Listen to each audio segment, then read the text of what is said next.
సోదమ్మ ఇలా వచ్చి కొంచెం సోయి చెప్పమ్మా. కూర్చో అమ్మా, కూర్చో.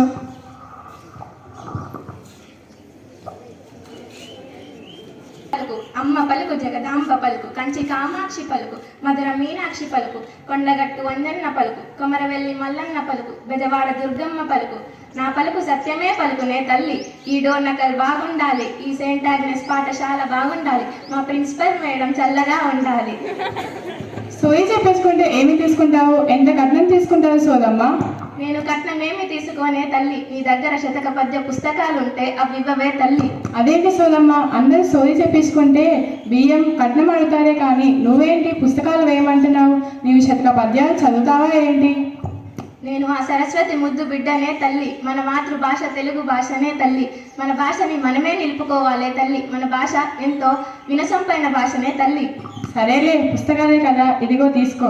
ఇప్పుడు నా చేతి అదృష్ట రేఖలు చెప్పవే తల్లి.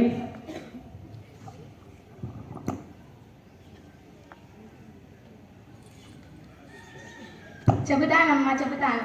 మన తెలంగాణ తల్లి ఎప్పుడు సత్యమే పలుకునే తల్లి. మన భాష ఎంతో వినసొంపైన భాషనే తల్లి. మన మనసుకు నచ్చిన అంశాలన్నీ మన తెలుగు భాషలోనే ఉన్నాయి. నువ్వు ఇతర భాషలు నేర్చుకోవాలన్నా ముందు నీకు తెలుగు భాషపై పట్టుదల ఉండాలే తల్లి. అప్పుడే నువ్వు ఇతర భాషలు సులభంగా అర్థం చేసుకుంటావే తల్లి. నువ్వు భవిష్యత్తులో పెద్ద పెద్ద చదువులు చదవాలన్నా, పెద్ద పెద్ద ఉద్యోగాలు చేయాలన్నా ఎంత అవసరమో మంచి క్రమశిక్షణ, మంచి సంస్కారం, మంచి అలవాట్లు, మంచి నడవడిక ఉండడం కూడా అంతే ముఖ్యమే తల్లి. మన తెలుగు భాషలో ఎన్నో పద్యాలు, శ్లోకాలు, గ్రంథాలు, చమత్కారాలు, అలంకారాలు ఉన్నాయే తల్లి. ఇవి చదవడం వల్ల మన శరీరంలో ఉన్న అవయవాలు కదులుతాయే తల్లి.